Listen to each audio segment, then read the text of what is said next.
नमस्कार, सगरमाथा प्राइम समाचारमा स्वागत छ। म अनिल सुनाम। सुरुमा प्रमुख समाचार। प्रतिगामी र दक्षिणपन्थी शक्तिहरूको बोलबाला कायमी रहेको माओवादी अध्यक्ष दाहालको दाबी। सडक सङ्घर्षका लागि तत्पर रहन कार्यकर्तालाई निर्देशन। विभिन्न 8 जिल्लामा क्रियाशील सदस्यता विवाद समाधान भएको भनिए पनि विवरण सार्वजनिक भएन। काङ्ग्रेसका जिल्लामा वडा अधिवेशन हुन सकेन। संविधानमा व्यवस्था भए पनि आमाको नामबाट नागरिकता पाइएन, कानुनी अभाव रहेको सरकारी निकायको भनाइ।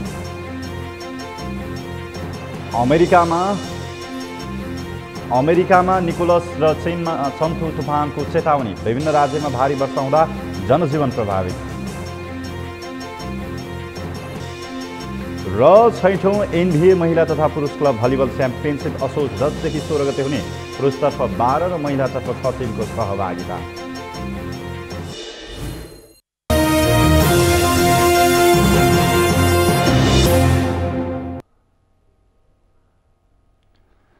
अब समाचार विस्तारमा। सत्ता साझेदार नेकपा माओवादी केन्द्रका अध्यक्ष पुष्पकमल दाहालले संविधान संशोधनका लागि सडक सङ्घर्षमा जानुपर्ने अवस्था आउन सक्ने बताएका छन्। राष्ट्रिय राजनीतिमा प्रतिगामी र दक्षिणपन्थी शक्तिहरूको बोलबाला कायमी रहेको भन्दै अध्यक्ष दाहालले आफ्ना नेता तथा कार्यकर्ताहरूलाई सडक सङ्घर्षका लागि तत्पर रहन सचेत गराएका हुन्। एक रिपोर्ट। नेकपा माओवादी केन्द्रका अध्यक्ष पुष्पकमल दाहालले पार्टीले हालसम्म हासिल गरेको उपलब्धि युद्ध वा सडक सङ्घर्षकै प्रतिफल भएको उल्लेख गर्दै संविधान संशोधनका लागि पनि सडक सङ्घर्षमा जानुपर्ने अवस्था आउनेतर्फ चिन्तन मनन गर्न पनि पार्टीका नेता कार्यकर्ताहरूलाई आह्वान गरेका छन्। नेता पुष्पबहादुर बोगटीको स्मृतिमा बुधबार पार्टीले काठमाडौँमा आयोजना गरेको एक कार्यक्रममा उनले विकृत बुर्जुवा प्रणाली बदल्नका निम्ति संविधान संशोधनको लागि सडक सङ्घर्षमा जानुपर्ने अवस्था आउन सक्नेतर्फ सङ्केत गरेका छन्। अध्यक्ष दाहालले संविधान संशोधनको लागि सकेसम्म राजनीतिक दलहरूबीचको संवाद, सहमति र समझदारीलाई नै जोड दिने स्पष्ट पारेका छन्। निर्वाचन प्रणाली, शासकीय स्वरूप र सङ्घीयताका विषयमा संशोधन गरेर जाने बाटो संविधानले खुल्ला गरेकोले आफूहरूले संविधान जारी गरेदेखि नै संविधान संशोधनको विषयलाई बढी जोड दिएर उठान गर्ने गरेको पनि स्मरण गराए। अध्यक्ष दाहालले आफू 2 पटक प्रधानमन्त्री हुँदा संविधान संशोधनको लागि संसदमा प्रस्ताव लगेको पनि जानकारी दिए। तर प्रतिगामी र दक्षिणपन्थी शक्तिहरूले सो प्रस्ताव संसदमा छलफल गर्न समेत नदिएको अध्यक्ष दाहालको गुनासो छ। देशको राजनीति दुर्घटनामा जाला कि भन्ने खतराबाट निकै ठुलो मेहनत र आन्दोलनपछि त्यसलाई संविधानको रक्षा गर्ने, परिवर्तनका एजेन्डाको रक्षा गर्ने, गणतन्त्रको रक्षा गर्ने र राष्ट्रको पनि रक्षा गर्ने काममा एउटा सफलता हामीले हासिल गरेका छौँ। हामी आज त्यस्तो परिस्थितिमा कमरेड पुष्पबहादुर बोगटीलाई सम्झिँदैछौँ। झन्डै झन्डै प्रतिगमनमा जाने हो कि देश झन्डै झन्डै प्रतिक्रान्ति भएर क्रान्तिका सबै उपलब्धिहरू धरापमा पर्ने हुन् कि भन्ने परिस्थितिबाट हामीले जोगाएका छौँ, नेपाली जनताले जोगाएको छ। त्यस्तो परिस्थितिमा अर्को हाम्रो पार्टी यो बीचमा कहीँ न कहीँ आफ्नो उद्देश्यबाट, आफ्नो हिजोको विरासतबाट विचलित जस्तो भएको छ। अध्यक्ष दाहालले सडक आन्दोलनकै बलमा आफ्नो पार्टीको नेतृत्वमा प्रतिगमनबाट मुलुकलाई जोगाउने र संविधानको रक्षा गर्ने सफलता हात पारेको पनि बताएका छन्। उनले जनताको बलमा प्रतिगमन विरोधी कदमलाई पराजित गर्न सफल भए पनि हाल आएर पार्टीभित्र आफ्नो व्यक्तिगत स्वार्थ र पदका निम्ति मरिहत्ते गर्नेहरूको जमात बढ्दै गएको भन्दै चिन्ता समेत व्यक्त गरेका छन्। पार्टी बनाउने भन्दा गुट बनाउने धन्दा पनि पार्टीभित्रै देखिने अवस्था आएको उल्लेख गर्दै अध्यक्ष दाहालले त्यस्ता प्रवृत्तिका विरुद्ध जुधेर मात्रै नेता पुष्पबहादुर बोगटीहरूले देश र जनताको मुक्तिका निम्ति देखेका सपनालाई पूरा गर्न सकिने बताएका छन्। हामीले संविधान संशोधन, मैले त दोस्रो पटक प्रधानमन्त्रीको हैसियतले 2 पटक संविधान संशोधन आवश्यक छ भनेर संशोधन प्रस्ताव संसदमा दर्ता पनि गराएको हो र प्रतिगामी र अलि दक्षिणपन्थीहरूको कारणले त्यो संशोधन त्यति बेला सम्भव भएन। हाम्रो कोसिस छ संविधान संशोधन गर्दै यसलाई परिमार्जन गर्दै जनताको र राष्ट्रको आवश्यकता अनुसार अगाडि बढियोस् भन्ने हाम्रो चाहना छ। शान्तिपूर्ण रूपले बहसकै तरिकाद्वारा जाओस् भन्ने नै हामी चाहन्छौँ। अध्यक्ष दाहालले नेपाल राष्ट्र र नेपाली जनताको रूपान्तरणमा नेता बोगटीले खेलेको भूमिका सदा स्मरणीय रहिरहने बताएका छन्। देउबा सरकारले देशलाई बन्धक बनाएको नेकपा एमाले संसदीय दलका उपनेता सुभाष नेमाङले आरोप लगाउनु भएको छ। सरकारले मात्रै जनताका समस्या बुझ्न सक्ने भन्दै प्रमादेशबाट आएको सरकारले जनताको समस्याहरू बुझ्न नसकेको उहाँले बताउनुभयो। आज नेकपा एमाले उदयपुरले आयोजना गरेको कार्यकर्ता भेलालाई सम्बोधन गर्दै नेमाङले जनताबाट आएको नेकपा एमालेको सरकारलाई विस्थापन गरी प्रमादेशबाट बनेको देउबा सरकार र त्यसको गठबन्धनले हालसम्म एमालेको सरकार हटाउनुको औचित्य समेत पुष्टि गर्न नसकेको बताउनुभयो। निर्वाचित सरकार अर्थात् नेकपा एमालेको सरकार, केपी ओलीको सरकार जनताको जनादेशद्वारा निर्वाचित थियो। त्यो जनादेशद्वारा निर्वाचित सरकारलाई फ्याँकेर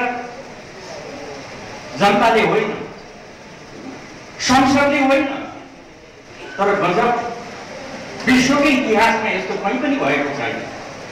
म त कानुनको विद्यार्थी हुँ, त्यसैले मैले पढेको कुरा तपाईँहरूलाई मैले सुनाएँ। संसारमा कहीँ पनि मैले यस्तो पढेको छैन। नेपालको संवैधानिक इतिहासमा यो छँदै छैन। अचानकै एक दिन सर्वोच्च अदालतले आदेश गर्यो, केही गर्दा पनि हुँदैन, केही गर्दा पनि हुँदैन, लौ जात जननिर्वाचित केपी ओली सरकार हटेर आजदेखि 2 दिन अगाडिसम्म मलाई त सरकार बनाउने जनताको जनादेश छैन भन्ने मेरा मित्र शेरबहादुर देउपालाई को अचानक सर्वोच्च अदालतले प्रधानमन्त्रीको रूपमा स्थापित गर्यो। उहाँ पनि छक्कै पर्नुभयो होला, मैले सोध्न पाएको छैन। नेता नेमाङले पार्टी नफुटेको भन्दै केही स्वार्थी मानिसहरू बाहिरिएको बताउनुभयो।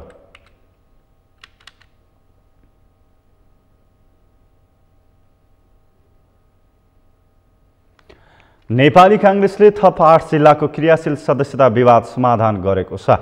20 जिल्लाको क्रियाशील विवाद कायम रहेकै बेला 8वटा जिल्लाको सदस्यता विवाद समाधान गरेको भनिए पनि अहिलेसम्म विवरण भने सार्वजनिक भएको छैन।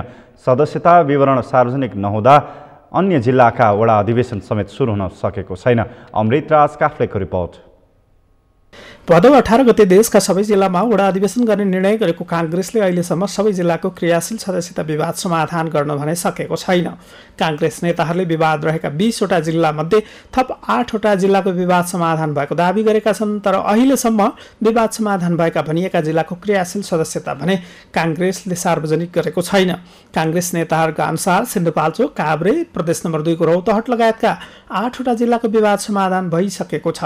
तर त्यसबारेमा कांग्रेसले औपचारिक रूपमा सदस्यता विवरण सार्वजनिक भने गरिसकेको छैन। क्रियाशील सदस्यता विवाद समाधान नभएका कारणले सबै जिल्लामा वडा अधिवेशन समेत सुरु हुन सकेको छैन। कांग्रेसले महाधिवेशनको आन्तरिक कार्यतालिका संशोधन गरेर असोज 5 गते भित्र सबै जिल्लाको वडा अधिवेशन सम्पन्न गर्ने निर्णय गरेको थियो। तर अहिलेसम्म सदस्यता विवाद समाधान हुन नसकेका कारणले कांग्रेसको केन्द्रीय महाधिवेशन समेत प्रभावित हुन सक्ने आशंका सुरु भएको छ। नेपाली कांग्रेसको संस्थापन इतर समूहले सभापति शेरबहादुर देउवाले क्रियाशील सदस्यता विवाद समाधान गर्न नचाहेको आरोप लगाइरहेको छ। कमसेकम पार्टी अधिवेशनमा अगाडि बढेको छ, अधिवेशनमा प्रवेश गरेको छ। हामीले यसैमा पनि सन्तोष मान्नु पर्ने अहिले अवस्था हामीलाई आएको छ र अब पार्टीका देशभरि वडाहरूबाट अब चाहिने चुनावहरू चाहिँ सुरु हुँदैछन् र कतिपय ठाउँमा अहिले पनि क्रियाशील सदस्यको विवाद बाँकी छ। अभूतपूर्व रूपमा यसपालि क्रियाशील सदस्यको समस्या आयो, पार्टीभित्र ल्याइयो। पार्टीभित्र वास्तवमा यसले गर्दा हाम्रा निष्ठावान साथीहरू हजार नेपाली कांग्रेसका निष्ठावान कार्यकर्ताहरू पीडित भएको पनि अनुभव गर्नु परिरहेको छ। त्यसलाई रक्षाको लागि पनि धेरै ठुलो सङ्घर्ष, पार्टीमा पारदर्शी ढङ्गले क्रियाशीलको वितरण होस्, पार्टीमा न्यायिक ढङ्गले पारदर्शी ढङ्गले वैधानिक तरिकाबाट पार्टीको यो चाहिँ अधिवेशन सम्पन्न होस् र त्यसमा चाहिँ कुनै किसिमको हाराफेरी हुन नपाओस् भनेर पनि हामीले सङ्घर्ष गर्नुपर्ने अवस्था पनि आएको छ। संस्थापन इतर समूहले सभापति देउवाका कारण सदस्यता विवाद समाधान नभएको आरोप लगाएको भए पनि कांग्रेसले पछिल्लो पटक गठन गरेको विवाद समाधान समितिमा भने संस्थापन इतर समूहबाट केन्द्रीय सदस्य डाक्टर मिनेन्द्र रिजाल सदस्य रहेका छन्। उनी समेत सम्मिलित समितिले अहिलेसम्म विवाद समाधान गर्न सकेको छैन। क्रियाशील सदस्यता विवादकै कारणले महाधिवेशन प्रभावित हुन नदिने कांग्रेस सभापति शेरबहादुर देउवाले भन्दै आएका छन्। तर उनकै गृह जिल्ला डडेलधुरामा भएको वडा अधिवेशनको विषयमा संस्थापन इतर समूहले भने प्रश्न उठाइरहेको छ। राज्य शक्तिको दुरुपयोग गरेर सभापति देउवाले डडेलधुरामा अधिवेशन सम्पन्न गरेको भन्दै पुनः अधिवेशन गर्न वरिष्ठ नेता रामचन्द्र पौडेल पक्षले माग गर्दै आएको छ। सगरमाथा टेलिभिजनका लागि क्यामेरामा केशव तिमिल सिन्हाका साथमा अमृत राज काफले, काठमाडौँ। सरकारले सामुदायिक विद्यालय शिक्षाको जिम्मा स्थानीय निकायलाई दिइसकेको छ। विद्यालय सञ्चालनका लागि स्थानीय निकायसँग भरपर्दो आर्थिक स्रोत नहुँदा निःशुल्क भनिएको विद्यालय शिक्षा भनाइमा मात्रै सीमित बनेको छ। तर सबै जिम्मेवारी छाडेको तर्कको खण्डन गर्दै विद्यालय शिक्षा व्यवस्थापनमा आवश्यक सहयोग गरिरहेको सङ्घीय सरकारको दाबी छ। एक रिपोर्ट। प्रधानमन्त्री शेरबहादुर देउवाले सामुदायिक विद्यालयहरूको शिक्षामा गुणस्तर अभिवृद्धिका लागि सरकारले विभिन्न शैक्षिक कार्यक्रमहरू सञ्चालन गरिरहेको बताएका हुन्। जापान सरकारको सहयोगमा निर्माण गरिएको ललितपुर स्थित नमुना मछिन्द्र माध्यमिक विद्यालय भवनको बुधबार यही कार्यक्रमका बीच उद्घाटन गर्दै प्रधानमन्त्री देउवाले विद्यालय शिक्षा स्थानीय तहको मुख्य जिम्मेवारीमा रहे पनि सङ्घीय सरकारले त्यसका लागि आवश्यक स्रोत साधन र शिक्षा विकास व्यवस्थापनमा सक्दो सहयोग गरिरहेको पनि स्मरण गराए। प्रधानमन्त्री देउवाले 2072 सालको विनाशकारी भूकम्पले ध्वस्त बनाएका विद्यालयहरूको भौतिक पूर्वाधार निर्माणको काम सकिने अवस्थामा पुगेको उल्लेख गर्दै अबको सम्पूर्ण ध्यान त्यहाँको गुणस्तरीय शिक्षामै केन्द्रित हुने विश्वास समेत व्यक्त गरे। उनले नमुना मछिन्द्र माध्यमिक विद्यालय भवन निर्माणका लागि सहयोग गरेकोमा जापान सरकारप्रति पनि आभार व्यक्त गरे। गुणस्तरीय शिक्षाका सबैको ध्यान गुणस्तरीय शिक्षामा सबैको ध्यान केन्द्रित हुनेछ। सबैका लागि सहज पहुँच र गुणस्तरीय शिक्षा प्राप्ति आजको आवश्यकता हो। यस अभियानमा सबै पक्ष केन्द्रित हुन सबैमा हार्दिक अनुरोध गर्न चाहन्छु। सामुदायिक विद्यालयको शिक्षामा गुणस्तरीय अभिवृद्धि गर्ने नेपाल सरकारले विभिन्न शैक्षिक कार्यक्रमहरू सञ्चालन गरेको र भविष्यमा थप कार्यक्रमहरू सञ्चालन गरिनेछ। विद्यालय शिक्षा स्थानीय पालिकाको मुख्य जिम्मेदार रहे तापनि सङ्घीय सरकारले स्रोत साधन र अन्य कार्यक्रमसहित विद्यालय शिक्षाको विकास व्यवस्थापनमा सहयोग गरिरहेको छ। त्यस अवसरमा प्रधानमन्त्री देउवाले सो विद्यालयले दृष्टिविहीन बालबालिकाहरूको पठन पाठन गराउँदै आएकोमा खुसी समेत व्यक्त गरे। कार्यक्रममा ऊर्जा, जलस्रोत तथा सिँचाइ मन्त्री पम्फा भुसालले मुलुकको शैक्षिक, सामाजिक तथा आर्थिक क्षेत्र निर्वाध रूपले सञ्चालन हुने गरी सरकारले कोरोना विरुद्धको खोप अभियानलाई प्रभावकारी रूपले अघि बढाइरहेको दावी गरे। उनले भूकम्पको महाविपत्तिले पुनः निर्माणको कामलाई अघि बढाउन र कोरोनाको विपदले सूचना प्रविधि क्षेत्रको विकासमा लाग्न ठूलो पाठ सिकाएको पनि स्मरण गराइन्। हामीलाई यो कोभिडको महाविपत्तिले त्यो आइटीको प्रयोग गर्न पनि सबै क्षेत्रमा शिक्षाको पठन पाठनदेखि अन्य जीवनका सबै क्षेत्रमा प्रयोग गर्ने एउटा सकारात्मक मतलब हामीलाई सिपको पनि फेरि यो कोभिडले पनि विकास गरिदिएको छ।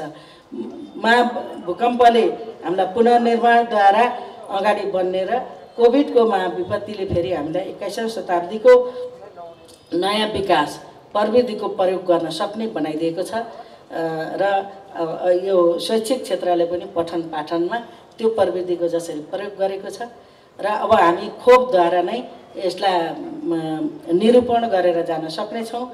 मन्त्री भुसालले नमुना मछिन्द्र माध्यमिक विद्यालयको भवन निर्माणका लागि आर्थिक सहायता उपलब्ध गराएकोमा जापान सरकारलाई धन्यवाद दिइन्।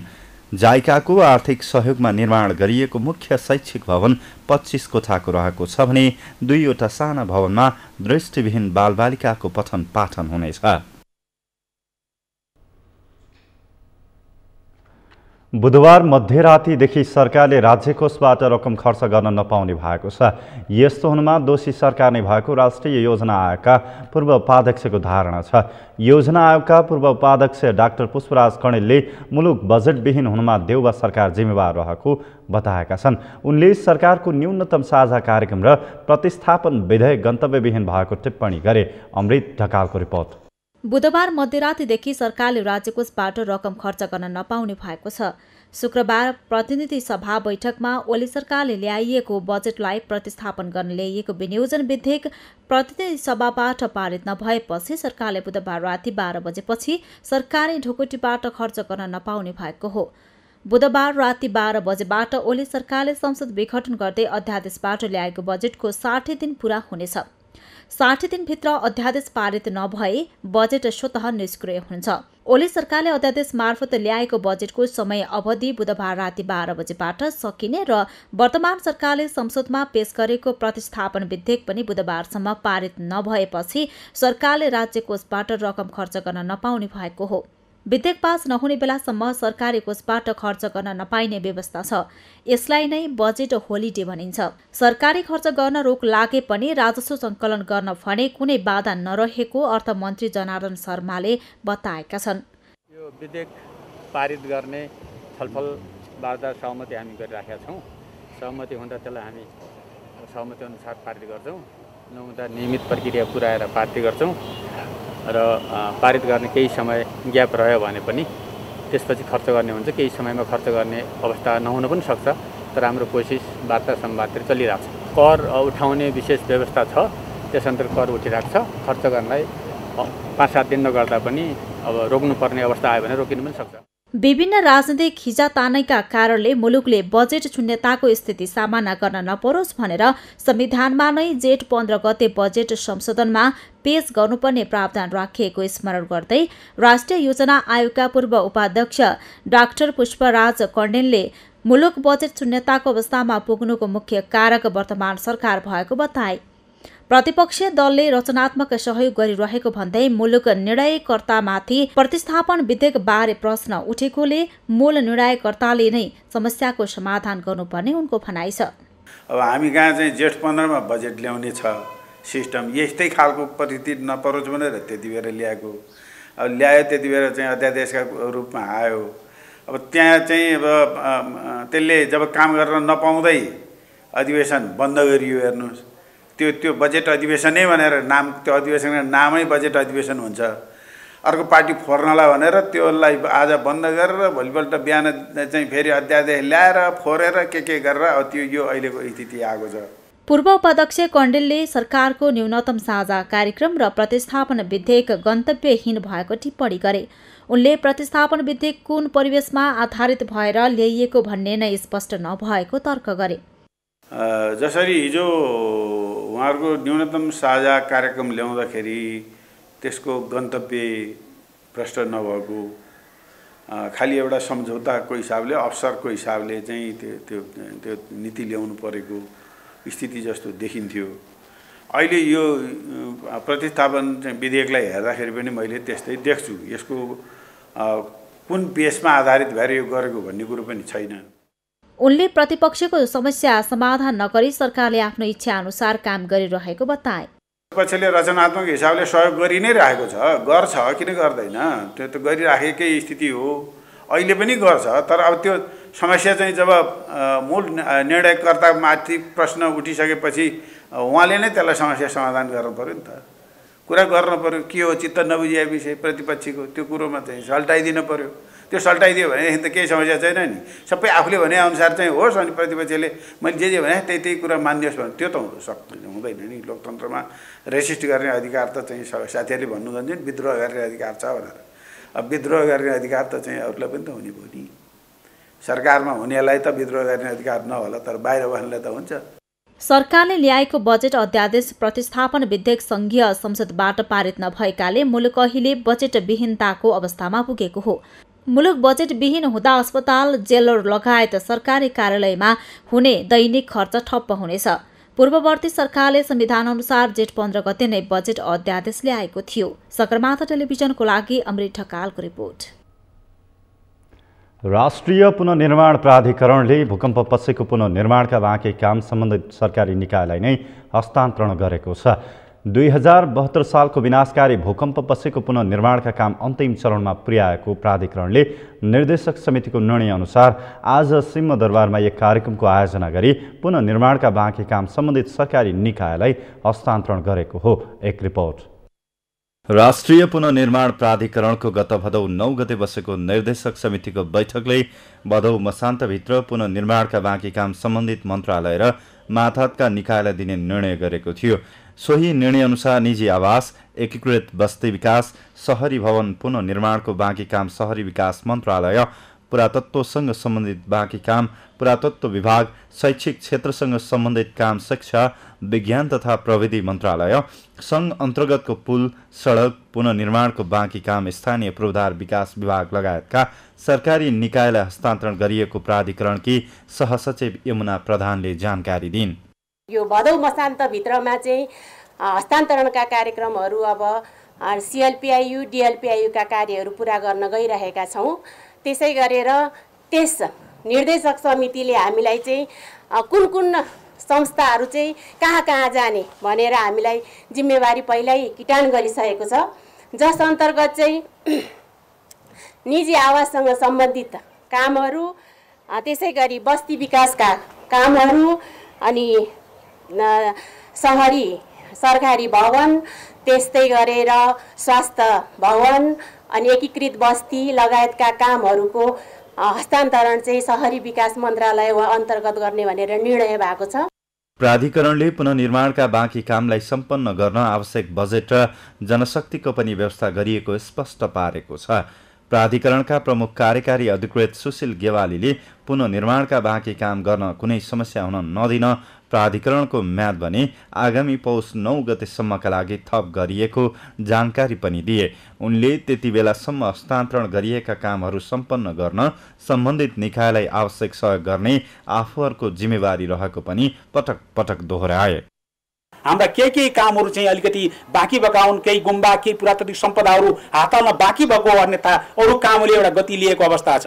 दोस्रो कुरा म यहाँहरूको बिचमा के राखौँ भन्दा पुनर्निर्माणको यो कामलाई हस्तान्तरण गर्दै गर्दा हामीले चाहिँ जुन जुन निकायहरूलाई चाहिँ यो हस्तान्तरण गरिराखेका छौँ, एउटा आशंका मलाई सञ्चारकर्मी मित्रहरूले पनि सोध्ने गर्नुहुन्छ, अरू साथीहरूले पनि सोध्ने गर्नुहुन्छ, राष्ट्रिय पुनर्निर्माण प्राधिकरणले चाहिँ यो हस्तान्तरण गर्दाखेरि कहीँ त्यो अन्यलता सिर्जना हुने त होइन, त्यो काम चाहिँ कहीँ चाहिँ अलिकति बाँकी भएको काम चाहिँ क्लोजिङमा नपुग्ने त होइन, यो खालको कुराहरू चाहिँ सोध्ने गर्नुहुन्छ। प्राधिकरणले पुनर्निर्माणका सबै काम अन्तिम चरणमा पुर्याएको जनाएको छ। हाल निर्माणाधीन अवस्थामा रहेका पुरातात्विक तथा ऐतिहासिक महत्त्वको धरहरा रानी पोखरी, सिंहदरबार, नारायणहिटी सङ्ग्रहालय अन्तर्गतको रणुद्वीप दरबारको पुनर्निर्माण, विश्व बैंकसँग सम्बन्धित केही कार्यक्रमहरू पनि बाँकी अवधिमा प्राधिकरण आफैले सम्पन्न गर्नेछ। प्राधिकरणका प्रमुख कार्यकारी अधिकृत गेवालीले निर्माणाधीन विशेष खालको आयोजनाहरूको बाँकी काम प्राधिकरण आफैले पौष 9 गतेभित्र सम्पन्न गर्ने योजना तय गरिएको पनि स्पष्ट पारे। 92% जनताहरूले सुरक्षित घर बनाउने कुराको जनताले आफैले बनाएर चाहिँ जसरी घर बन्ने कुराको सुनिश्चितता भएर गयो, मलाई लाग्छ भूकम्पको चाहिँ प्रविधि जनताको तहमा हस्तान्तरण भएर गयो। मलाई लाग्छ एउटा ठुलो चाहिँ उपलब्धि हो। भोलिका दिनमा बन्ने घरहरू सुरक्षित घर बन्ने छन्। कम्तीमा 32 जिल्लामा बन्ने घरहरू जनताले सुरक्षित बनाउने कुराको चाहिँ त्यसको नलेज जनताले प्राप्त गरेको छ। मलाई लाग्छ यो सानो उपलब्धि होइन। हामीले चाहिँ जनताको चाहिँ ठाउँमा पैसा पुर्याउँदाखेरि करिब 250 अरब जति चाहिँ पैसा जनतालाई चाहिँ पुर्यायौँ। प्राधिकरणले पुनर्निर्माणका बाँकी काम सम्पन्न गर्न सरकारी निकायहरूलाई आवश्यक पर्ने नीतिगत तथा कानुनी समस्या तत्काल समाधान गर्ने निर्णय निर्देशक समितिको बैठकले गरेको छ। प्राधिकरणले नेपालले पुनर्निर्माणको क्षेत्रमा ऐतिहासिक काम गरेको दावी गर्दै त्यो अनुभव अन्तर्राष्ट्रिय समुदायसँग पनि पुर्याउने योजनाका साथ आगामी मङ्सिर 21 गतेदेखि 23 गतेसम्म नेपालको पुनर्निर्माण सम्बन्धी अन्तर्राष्ट्रिय सम्मेलन आयोजना गर्ने तयारी पनि गरेको छ। पुनर्निर्माणको क्षेत्रमा नेपालले पाएको सफलता अन्य मुलुकका लागि पनि उपयोगी हुने भएकाले सो अन्तर्राष्ट्रिय सम्मेलन आयोजना गर्ने निष्कर्षमा पुगिएको प्रमुख कार्यकारी अधिकृत गेवालीले बताए। अब आउने चाहिँ मङ्सिर 21 देखि 23 गतेसम्म नेपालको पुनर्निर्माणको समग्र अनुभवका साथलाई अन्तर्राष्ट्रिय समुदायलाई चाहिँ साट्ने गरिकन बाँड्ने गरिकन हामीले जुन अन्तर्राष्ट्रिय सम्मेलन गर्दैछौँ त्यो अवसरमा नेपालले पुनर्निर्माणका सिकाइहरूको प्रस्तुतिकरण गर्नेछ। त्यसको साथसाथै हामीले हाम्रो मुलुकको चाहिँ विपद जोखिमबाट चाहिँ सुरक्षित मुलुक निर्माणको हाम्रो मार्गचित्र के हो, हामीले त्यसको निम्ति चाहिने चाहिँ टार्गेट गोल्सहरू के हुन् र त्यसमा चाहिँ कतिसम्मको रिसोर्स चाहिन्छ, हामीले अन्तर्राष्ट्रिय समुदायसँग अब नयाँ चरणमा चाहिँ अपेक्षा गरेको चाहिँ सहयोग चाहिँ के हुन सक्छ। हस्तान्तरण कार्यक्रममा शिक्षा विज्ञान तथा प्रविधि मन्त्रालयका सचिव रामप्रसाद थपलियाले पुनर्निर्माणका बाँकी काम आफूहरूले समयमै सम्पन्न गराउने प्रतिबद्धता व्यक्त गर्दै प्राधिकरणले त्यसका लागि आवश्यक सबै खालको सहयोग पुर्याउने विश्वास व्यक्त गरे। त्यो गतिमा नै काम अगाडि बढाउन सहयोग र साथ दिनुहुनेछ भन्ने कुरामा म विश्वास व्यक्त गर्न चाहन्छु र सदस्यज्यूहरू र प्रमुख कार्यकारी अधिकारीज्यूलाई पनि हाम्रो मन्त्रालय कतै डिरेल भयो भने यहाँहरूले सचेत नागरिकको हैसियतले सचिवको हैसियतले मन्त्रालयको सचिवलाई र मन्त्रीज्यूलाई पनि यसको गन्तव्य नबरालिने किसिमबाट यहाँहरूले वाचडगको भूमिका निर्वाह गरिदिनुहुनेछ भन्ने कुराको अपेक्षा राख्दै प्राधिकरणले हस्तान्तरण गरेको पुनर्निर्माणको बाँकी काम सम्बन्धित सरकारी निकायले छिट्टै सम्पन्न गर्ने र त्यसका लागि कुनै पनि समस्या भए तत्काल समाधान गर्न सहजीकरण गर्ने पनि स्पष्ट पारेको छ। भूमि सम्बन्धी समस्या समाधान आयोगका नवनियुक्त पदाधिकारीहरूले पद तथा गोपनीयताको शपथ लिनुभएको छ। प्रधानमन्त्री शेरबहादुर देउवाले आज भूमि सम्बन्धी समस्या समाधान आयोगका नवनियुक्त अध्यक्ष केशव निरौलालाई शपथ गराउनु भएको हो। सिंहदरबार स्थित प्रधानमन्त्री तथा मन्त्री परिषदको कार्यालयमा भएको शपथ ग्रहण गरेपछि सञ्चारकर्मीसँग कुरा गर्दै अध्यक्ष निरौलाले सुकुम्बासीको समस्याहरूलाई हटाउने बताउनुभयो। उहाँले सुकुम्बासी समस्याका नाममा धेरै समयसम्म देशमा जटिलताहरू थपिँदै गएकाले आफ्नो नेतृत्वको टिमले ती समस्याहरूलाई हटाउने प्रयत्न गर्ने बताउनुभयो। समस्या समाधानका लागि गठित यो आयोगको अध्यक्षको जिम्मेवारीमा नेपाल सरकारले मलाई नियुक्ति गरेको थियो। सुकुम्बासी समस्याको नाममा धेरै समयसम्म देशमा चाहिँ जटिलताहरू थपिँदै गएका छन्। यसलाई हटाउने प्रयत्नमा हामी प्रतिबद्ध छौँ। शपथ ग्रहण समारोहमा गृहमन्त्री बालकृष्ण खाँड, कानुन न्याय तथा संसदीय मामिला मन्त्री ज्ञानेन्द्र बहादुर कार्की, ऊर्जा जलस्रोत तथा सिंचाई मन्त्री पम्फा भूषाल, मुख्य सचिव शङ्करदास बैरागी सहितको उपस्थिति रहेको थियो।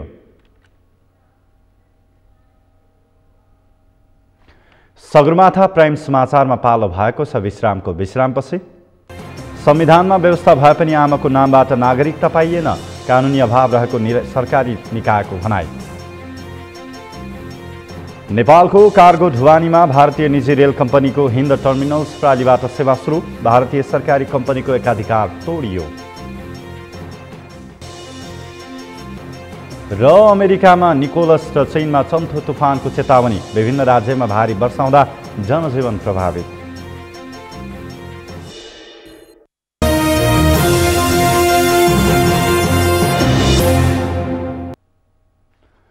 विश्रामपछि सगरमाथा प्राइम समाचारमा स्वागत छ। अब बाँकी समाचार। संविधानमा उल्लेख भए पनि व्यवहारमा आमाको नामबाट नागरिकता बनाउन नागरिकले धेरै जटिलता बेहोर्नु परेको छ। आमाको नामबाट नागरिकता नपाउँदा म्याग्दीका 3 जना युवा युवती सबै किसिमका अवसरबाट वञ्चित भएका छन्। म्याग्दीबाट सन्तोष गौतमको रिपोर्ट। म्याग्दीको बेनी नगरपालिका 7 का यास्मिन बेगम, समीर खान र सेनाज बेगम आमाको नामबाट नागरिकता नपाउँदा समस्यामा परेका छन्। पढाइमा अब्बल उनीहरू भनेको विषय लिएर उच्च शिक्षा, व्यापार व्यवसाय, वैदेशिक रोजगार, ब्याङ्किङ लगायतका क्षेत्रमा अवसरबाट वञ्चित भएका हुन्।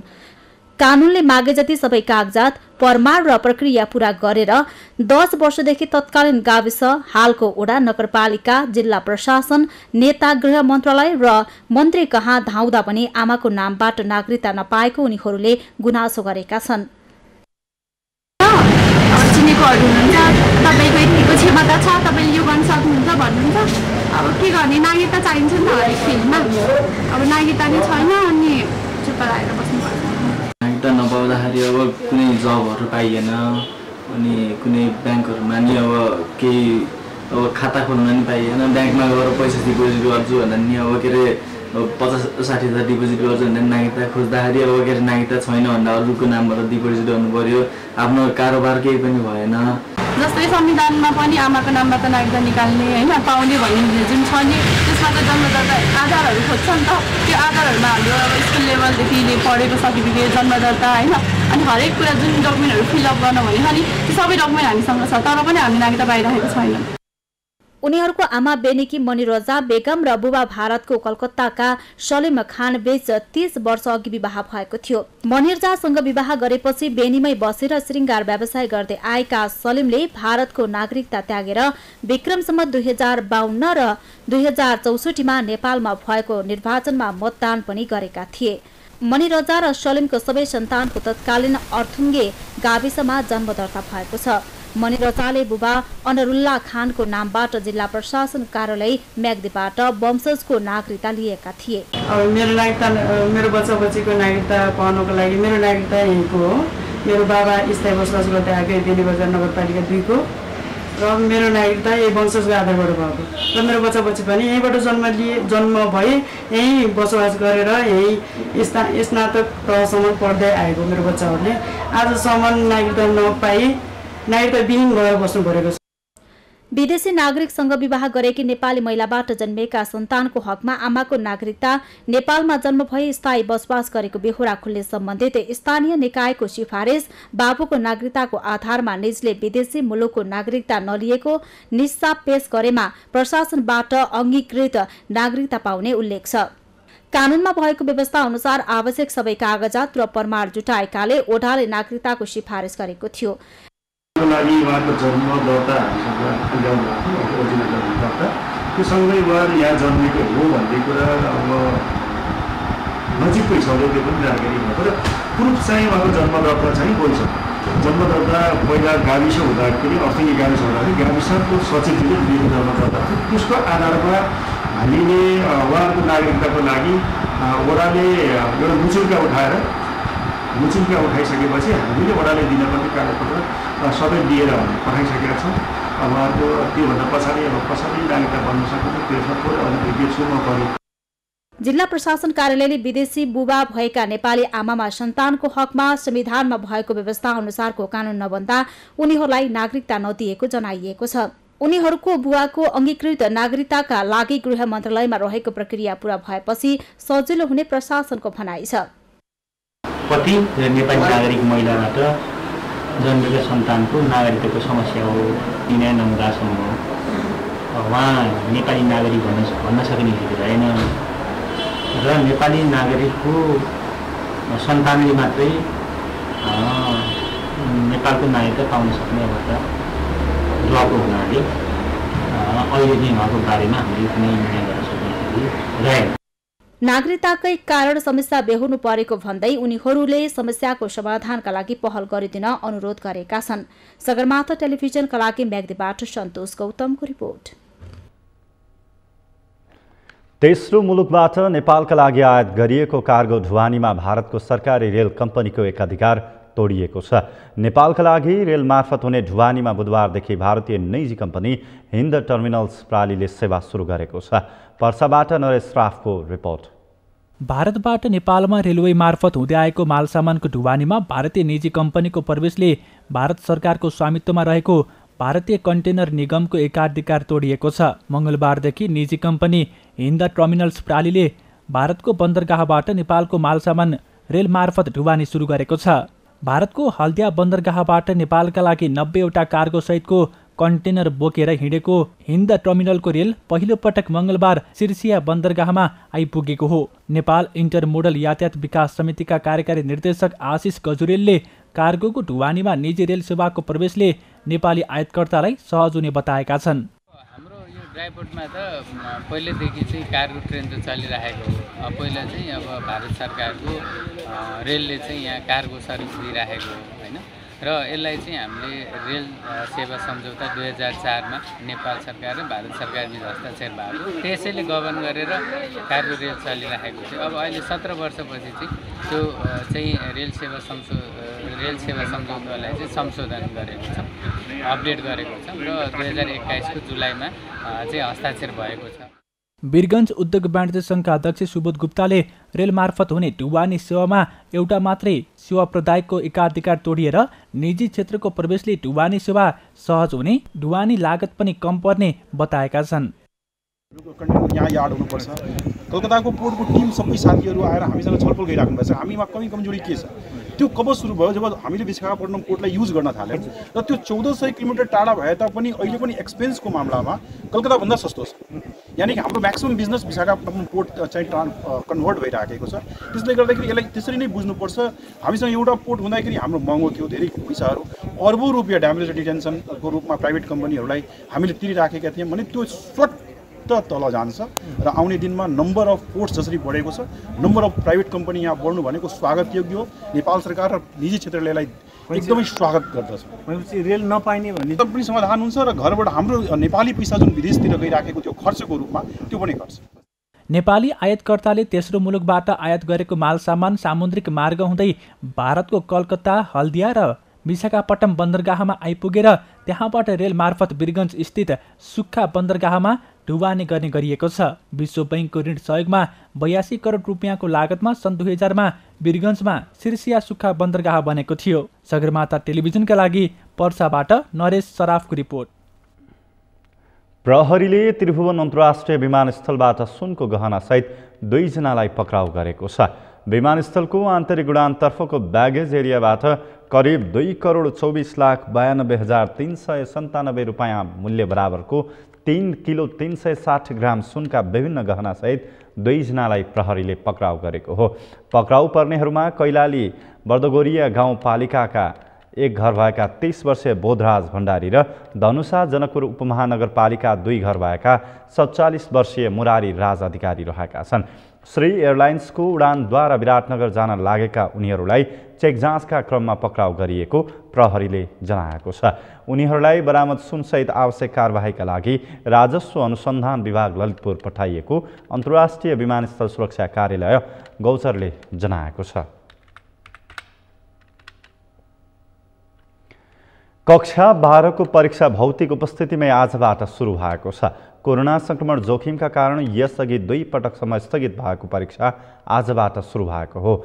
स्वास्थ्य मापदण्डको पूर्ण पालना गराएको कक्षा 12 को परीक्षामा देशभरका करिब 4.25 लाख विद्यार्थीहरूले आफूले अध्ययन गरेकै विद्यालयबाट परीक्षा दिन पाएका छन्। एक रिपोर्ट। कोरोना संक्रमणको जोखिमका कारण 2 पटकसम्म स्थगित भइसकेको कक्षा 12 को परीक्षा राष्ट्रिय परीक्षा बोर्डले विद्यार्थीहरूको भौतिक उपस्थितिमै बुधबार बिहान 11 बजेबाट सुरु गराएको हो। देशभर 4315 वटा परीक्षा केन्द्रमा सञ्चालन भइरहेको परीक्षा असोज 8 गतेसम्म चल्नेछ। परीक्षामा सहभागी सम्पूर्ण विद्यार्थीहरूलाई स्वास्थ्यको मापदण्डको पुनः पालना गराएर मात्रै कक्षा कोठामा प्रवेश गर्न दिएको रत्न राज्य क्याम्पसका निमित्त प्रधानाध्यापक रामाशिष यादवले बताएका छन्। उनले हरेक विद्यार्थीहरूलाई 3 मिटरको दूरी कायम गराएर परीक्षा सञ्चालन गराइएको बताएका छन्। लामो समयदेखि चाहिँ यो जाँच चाहिँ रोक्दा यहाँसम्म आइपुग्यो र राज्यले चाहिँ अब जाँच लिनुपर्ने, राज्यले लिनुपर्ने विद्यार्थीको भविष्यमाथि चाहिँ खेलवाड नहुने दृष्टिकोणले राज्यले जुन नियम बनायो त्यो नियमले पालना गर्ने क्रममा हामीले विद्यार्थीहरूको भौतिक दूरी कायम गराएर र 2 दिन पहिलेदेखि पनि हामी प्रत्येक रुमले सेनिटाइजर गऱ्यौँ र आज बिहान पनि सेनिटाइजर गरेर विद्यार्थीहरूको चाहिँ ज्वरो आएछ कि छैन त्यो जाँच गरेर अनि सबैले सेनिटाइजर लगाएर मास्क व्यवस्था छ छैन नहुनेलाई चाहिँ हामीले तिनीहरूलाई चाहिँ मास्कको व्यवस्था गरिदिएर सबैलाई लगाएर अनि नै हामीले व्यवस्था उपयुक्त वातावरण बनाएर चाहिँ जाँच लिने सल्लाह गरेँ। त्यस्तै विजय स्मारक माध्यमिक विद्यालयका प्रधानाध्यापक दिलीप प्रसाद शर्माले हरेक विद्यार्थीहरूको ज्वरोको परीक्षण गरेर मात्रै कक्षा कोठामा प्रवेश गर्न दिएको जानकारी दिए। उनले कोरोनाको जोखिमबाट बच्नको लागि प्रत्येक विद्यार्थीहरूलाई मास्क र सेनिटाइजर अनिवार्य गरेको बताएका छन्। यो परीक्षा भनेको 11 बजेदेखि नेपालभित्र सम्पूर्ण विद्यालयहरूमा तत्त विद्यालयहरू जहाँ कक्षा 11-12 अध्ययन अध्यापन हुन्छ ती विद्यालयहरूमा चाहिँ नि एउटा भनौँ न त्यही विद्यालयमा रहने गरी जसलाई चाहिँ नि हामी होम सेन्टर भन्ने गर्छौँ, होम सेन्टर कायम रहने गरी परीक्षा सञ्चालन भइरहेको छ। अब यसको लागि हामीले चाहिँ नि जुन कोभिड महामारीको सङ्क्रमणलाई ध्यानमा राखेर स्वास्थ्यको मापदण्डलाई पनि हामीले अपनाएको छौँ, जसको लागि हामीले बाहिर गेटमै मास्क अनिवार्य प्रयोग गरौँ भनेर हामीले सूचना दिएका छौँ। त्यो इन्फर्मेसनको लागि हो र बालबालिकाहरू मास्क लगाएर भित्र पस्छन्। जोसँग मास्क छैन उनीहरूलाई हामी मास्क किनेर भए पनि लगाऊ भन्छौँ र किन्न नसक्नेहरूका लागि हामीले यहाँ व्यवस्था गरिदिएका छौँ। कोरोना भाइरस संक्रमणको जोखिमका कारण गत जेठ 26 देखि असार 4 र साउन 31 देखि भदौ 9 गतेसम्म 2 पटक कक्षा 12 को परीक्षा स्थगित भएको थियो।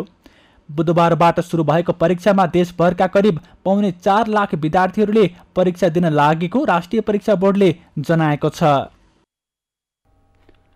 स्वास्थ्य तथा जनसङ्ख्या मन्त्रालयले निपा भाइरसको संक्रमणप्रति सचेत रहन आग्रह गरेको छ। भारतमा निपा भाइरसको संक्रमण देखिएको तथा नेपालमा पनि निपा भाइरस सार्ने चमेरा पाइने भएकोले नेपालमा समेत जोखिम रहेको मन्त्रालयले जनाएको छ। यस्तै नेपाल भारत खुल्ला सीमाका कारण भारतबाट समेत फैलन सक्ने हुँदा स्वास्थ्य सतर्कता अपनाउन मन्त्रालयले आग्रह गरेको छ। जीवन राणाभाटको रिपोर्ट। भारतको केरला लगायतका केही ठाउँमा निपा भाइरसका संक्रमित भेटिएका छन्। निपा भाइरसबाट केरलामा 12 वर्षका एकजना बालकको ज्यान गइसकेको छ। नेपालमा पनि निपा भाइरस संक्रमणको जोखिम रहेको भन्दै स्वास्थ्य तथा जनसङ्ख्या मन्त्रालयले सजग रहन आग्रह गरेको छ। भारत चाहिँ हामीसँग धेरै कुरा रोटीबेटीको सम्बन्ध छ, हाम्रो आवागमन पनि छ। मैले अघि उल्लेख गरेँ सिलगढी अब दसैँ लागेपछि पूर्वतिरबाट सपिङलाई जाने पनि हुन्छ। त्यसै गरी भारतका विभिन्न ठाउँबाट नेपाल पनि आउने हुन्छ। त्यो कारणले गर्दा जोखिम रहन सक्छ भनेर हामीले एक प्रकारको सचेत गराएको हो।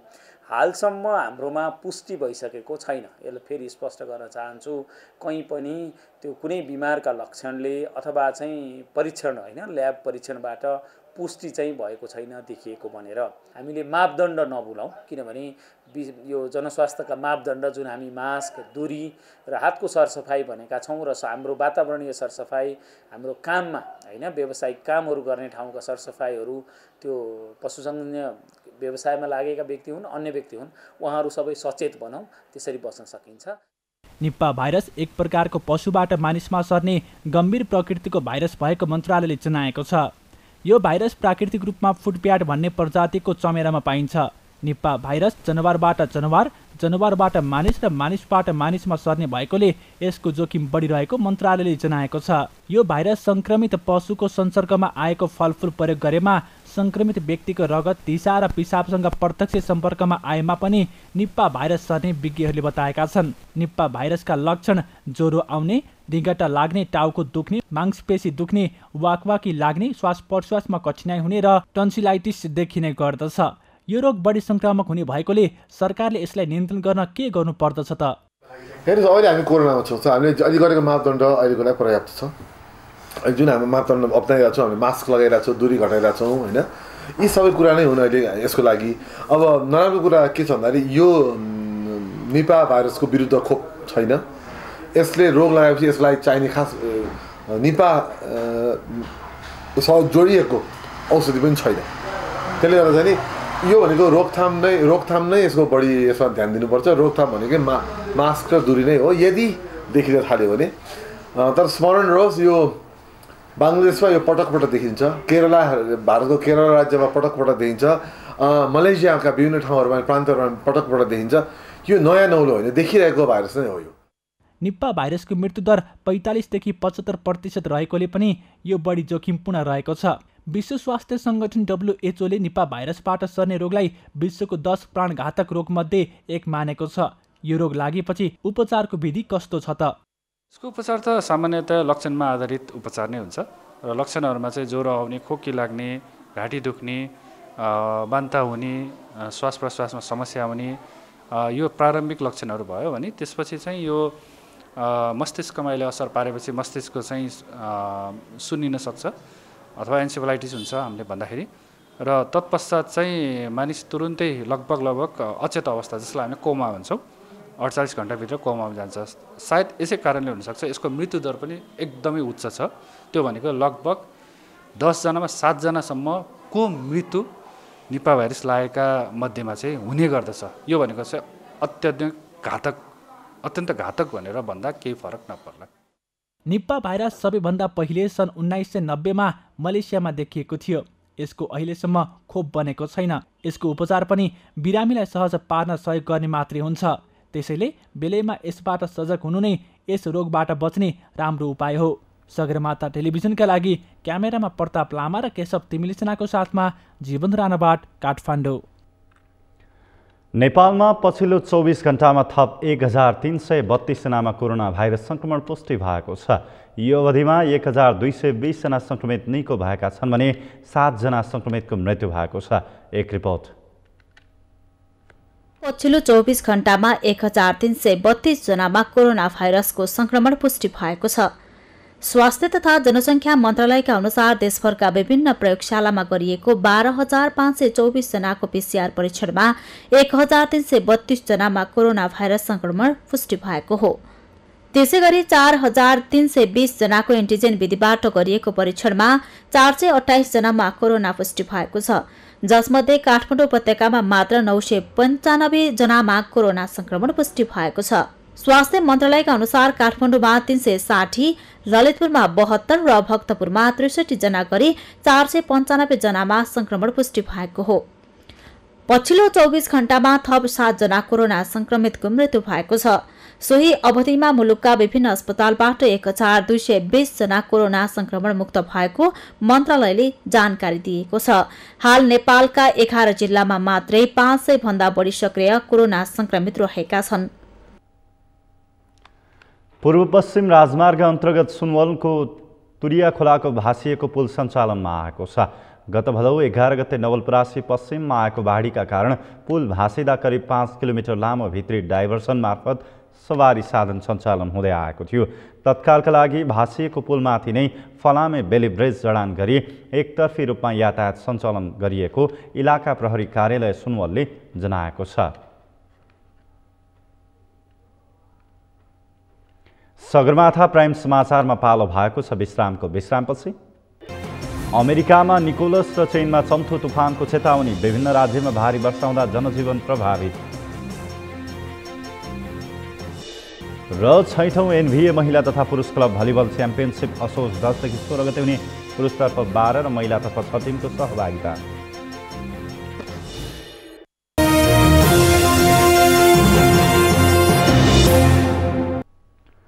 सगरमाथा प्राइम समाचारमा अब पालो अर्थ समाचारको।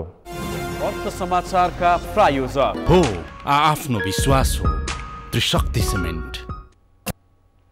सरकारले बजारलाई व्यवस्थित तरिकाले सञ्चालन गर्न दिने हो भने कोरोनाले थलिएको धेरै व्यवसायमध्ये पुष्प व्यवसाय सबैभन्दा छिटो लयमा फर्किने व्यवसायीहरूले बताएका छन्।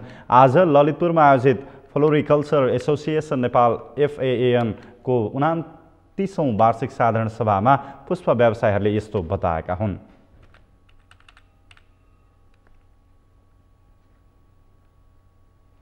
बुधबार शेयर बजार 40.2 अङ्कले घटेर परिसूचक 2889 अङ्कमा कायम भएको छ। नेपाल स्टक एक्सचेन्जका अनुसार बुधबार कारोबार रकम 5 अर्ब 35 करोडमा खुम्चिएको छ। यस दिन सबै समूहहरू घटेका छन्। बैंकिङ 20, विकास बैंक 116, फाइनान्स 86, होटल तथा पर्यटन 79, जलविद्युत 72, लगानी 1, जीवन बिमा 175 अङ्कले घटेका छन्। त्यस्तै उत्पादन समूह 73, माइक्रो फाइनान्स 52, निर्जीवन बिमा 272, व्यापार 27 र अन्य समूह 21 अङ्कले घटेका छन्। मनोकामना स्मार्ट लघुवित्तको मूल्य 8% बढेको छ। त्यसैगरी कर्पोरेट डेभलपमेन्ट बैंकको मूल्य 6.6% बढेको छ। बुधबार कारोबारको आधारमा अरुण भ्याली हाइड्रो पावर अग्रस्थानमा रहेको छ। प्राइम समाचारको अन्त्यमा मुख्य समाचार फेरि एकपटक। प्रतिगामी र दक्षिणपन्थी शक्तिहरूको बोलबाला कायमी रहेको माओवादी अध्यक्ष दाहालको दाबी, सडक सङ्घर्षका लागि तत्पर रहन कार्यकर्तालाई निर्देशन। विभिन्न 8 जिल्लामा क्रियाशील सदस्यता विवाद समाधान भएको भनिए पनि विवरण सार्वजनिक भएन। काठमाडौँ लगायतका जिल्लामा वडा अधिवेशन हुन सकेन। संविधानमा व्यवस्था भए पनि आमाको नामबाट नागरिकता पाइएन, कानुनी अभाव रहेको सरकारी निकायको भनाइ।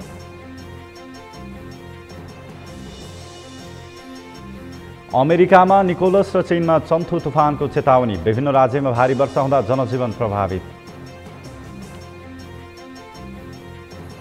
र 6औं NBA महिला तथा पुरुष क्लब भलिबल च्याम्पियनसिप असोज 10 गतेदेखि 16 गतेसम्म हुने पुरुषतर्फ 12 र महिलातर्फ 6 टिमको सहभागिता। हवस् त सगरमाथा प्राइम समाचार अहिलेलाई सकियो। तपाईँ समाचार बुलेटिनका साथै सगरमाथा टेलिभिजनका सम्पूर्ण कार्यक्रम www सगरमाथा.tv मा पनि पढ्न र हेर्न सक्नुहुनेछ। साथै युट्युबमा youtube.com/सगरमाथा.tv नेपालमा हेर्न सक्नुहुनेछ। साथै तपाईँ हामीलाई फेसबुकमा पनि facebook.com/stv नेपालमा फलो गर्न सक्नुहुनेछ। समाचारको शिखर, नेपालको गौरव, नेपालको पहिलो न्युज च्यानल सगरमाथा टेलिभिजन हेर्दै गर्नुहोला। नमस्कार।